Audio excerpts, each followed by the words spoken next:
열왕기 하 제4장. 엘리사가 다시 길갈에 이르니 그 땅에 흉년이 들었는데 선지자의 제자들이 엘리사의 앞에 앉은지라. 엘리사가 자기 사환에게 이르되 큰 솥을 걸고 선지자의 제자들을 위하여 국을 끓이라. 한 사람이 채소를 캐러 들에 나가 들포도 덩굴을 만나 그것에서 들호박을 따서 옷자락에 채워 가지고 돌아와 썰어 국 끓이는 솥에 넣되 그들은 무엇인지 알지 못한지라. 이에 퍼다가 무리에게 주어 먹게 하였더니 무리가 국을 먹다가 그들이 외쳐 이르되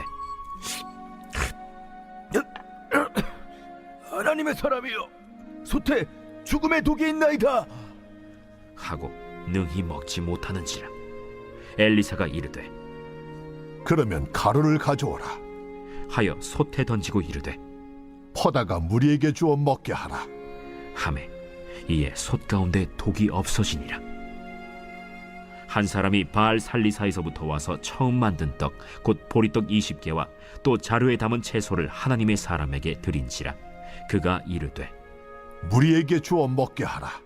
그 사환이 이르되 내가 어찌 이것을 100명에게 주겠나이까?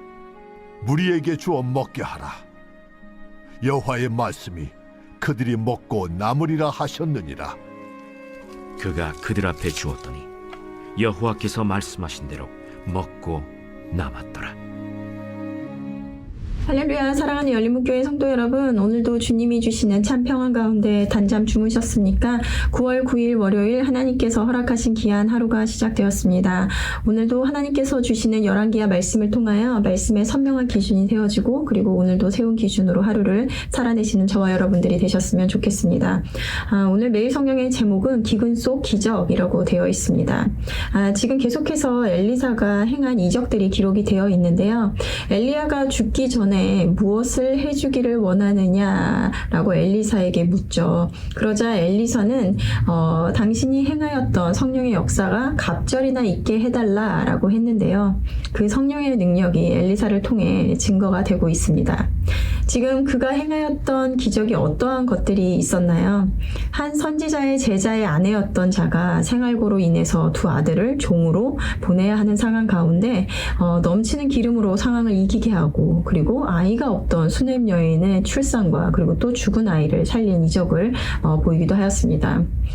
오늘은 엘리사가 길갈에 있는 제자들을 찾으러 가는데요. 그 당시 북이스라엘은 흉년으로 인해서 먹을 것이 없어 경제적으로 어려운 상황 가운데 있었습니다. 우리가 먼저 앞에서 빈 그릇에 기름을 채웠던 이적에서도 그 여인이 겪고 있었던 것이 바로 이러한 생활고였다는 것입니다. 북이스라엘은 기근으로 인한 열악한 경제 상황뿐만 아니라 계속되는 우상 숭배와 그리고 이전에 아이들이 엘리사에게 대머리라고 놀리다 죽임을 당했던 사건에서도 보았듯이 이 아이들까지 선지자들을 놀린 정도로 이스라엘의 영적 상태 또한 암울한 상황임을 잘 보여주고 있습니다. 영적, 물질적 기근 속에서 오늘은 그의 제자들에게 행한 엘리사의 이적을 보여주고 있습니다. 오늘은 두 가지 사건을 보여주고 있는데요. 하나는 배고픈 가운데 있는 제자들에게 엘리사는 자기 사환을 시켜서 국을 끓이라고 합니다. 하지만 들포도 덩굴에 독이 있는 채소를 따와서 국을 끓이게 되고 이것을 먹은 제자들은 독이 있음을 발견하고 소란이 일어나게 됩니다. 그의 엘리사는 가루를 가져오게 하고 솥에 던지니 이내 독이 사라지는 사건이 있었습니다. 또 하나는 무엇인가요? 또 하나의 사건은 한 사람이 처음 만든 보리떡 20개와 채소를 가져왔습니다.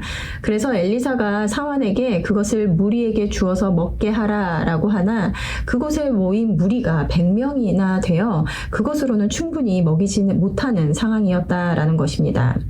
하지만 이는 곧 그 무리가 충분히 먹고도 남게 되는 이적을 보여주는데요. 오늘 이 기적은 바로 우리의 먹는 것과 관련이 되어 있는 기적입니다. 흉년과 기근이 계속되고 있는 상황에서 먹고 사는 것은 바로 우리의 생명과 직결되는 문제입니다. 제자들은 이러한 상황 속에서 먹지 못하여 굶주리고 있는 상황 가운데 있었는데 엘리사가 와서 국을 끓이라고 하여 굶주림을 잠시 피할 수 있는 상황이었는데 오히려 그 국에 있던 독으로 인해서 더 죽음의 상황에 몰리게 되었습니다. 두려움 가운데 있었던 제자들이 더욱 두려워하지 않았을까요? 사람들이 가장 두려워하는 영역이 무엇일까요?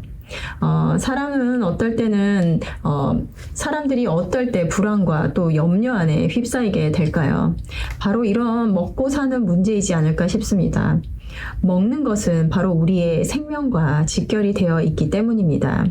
오늘 42절에서 44절까지의 말씀을 보면 한 사람이 바알살리사에서부터 와서 처음 만든 떡 곧 보리떡 20개와 또 자루에 담은 채소를 하나님의 사람에게 드린지라 그가 이르되 무리에게 주어 먹게 하라. 그 사환이 이르되 내가 어찌 이것을 100명에게 주겠나이까 하나 엘리사는 또 무리에게 이르되 주어 먹게 하라. 여호와의 말씀이 그들이 먹고 남으리라 하셨느니라. 그가 그들 앞에 주었더니 여호와께서 말씀하신 대로 먹고 남았더라. 이 말씀을 보시면 모두 오병이어의 기적이 떠오르실 것 같은데요. 예수님께서 굶고 있는 제자들의 모습을 보시며 아이가 가져온 물고기 2마리와 떡 5개로 그곳에 모인 5,000명의 사람들을 먹이고도 남는 기적을 보이셨습니다.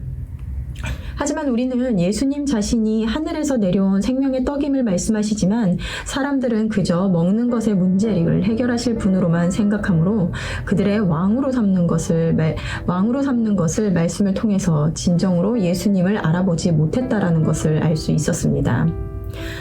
우리에게는 당장에 먹고 사는 문제가 너무나 큰 문제처럼 느껴집니다. 그리고 어쩌면 그것이 전부인 것처럼 생각하기도 합니다. 하지만 그러한 것들은 이전에 하나님 보시기에 작은 일이다 라고 하셨던 것과 같이 오늘 기적을 통해서 독이 든 국을 가루를 통하여 독을 없애고 그리고 보리떡 20개와 채소로 100명을 먹이시는 기적을 통하여 보여주신 것과 같이 작은 일이라는 것입니다. 하나님은 단순히 눈앞에 먹고 사는 것의 문제를 넘어 영원한 생명, 영원히 목마르지도 배고프지도 않는 참 생명에 대해서 말씀하고 계십니다. 기근 속에서 보리떡 1개, 먹을 것 하나가 너무나 중요하게 생각이 됩니다. 하지만 하나님은 현실적인 기근뿐만 아니라 우리의 영적 기근 속에서도 우리를 풍요하게 하시며 풍요하게 하시는 분이심을 잊지 말아야 할 것입니다. 절대 결핍의 장소였던 광야에서 40년간 이스라엘 백성들은 하나님을 의지함으로 굶지도 않았고 신발이 없어 발이 부르트지도 않았다라고 되어 있습니다. 매일 만나와 메추라기로 어김없이 내려주신 하나님, 그 하나님을 기억하시며 오늘도 감사를 고백하시는 오늘 하루가 되시기를 바랍니다. 함께 기도하시겠습니다. 사랑하는 하나님, 오늘 말씀을 보며 기근 속에서도 긍휼함으로 그의 백성들을 먹이시는 하나님을 다시 한번 기억합니다. 어쩌면 먹고 사는 것의 문제가 현실 앞에서는 너무나 큰 문제인 것처럼 느껴질 때가 있습니다. 당장에 이것이 없으면 죽을 것만 같은 두려움이 몰려올 때가 있을지 모르겠습니다. 하지만 하나님은 우리의 생명의 주관자 되시며 그의 자녀를 굶기지도 발이 부르트지도 않게 하시는 하나님이심을 이 시간 고백합니다. 우리를 채우시고 영원한 생명으로 인도하시는 분이심을 고백하며 오늘도 감사와 평안함을 누리는 우리 모두 될 수 있도록 인도하여 주시옵소서. 감사드리며 예수님의 이름으로 기도드렸습니다. 아멘.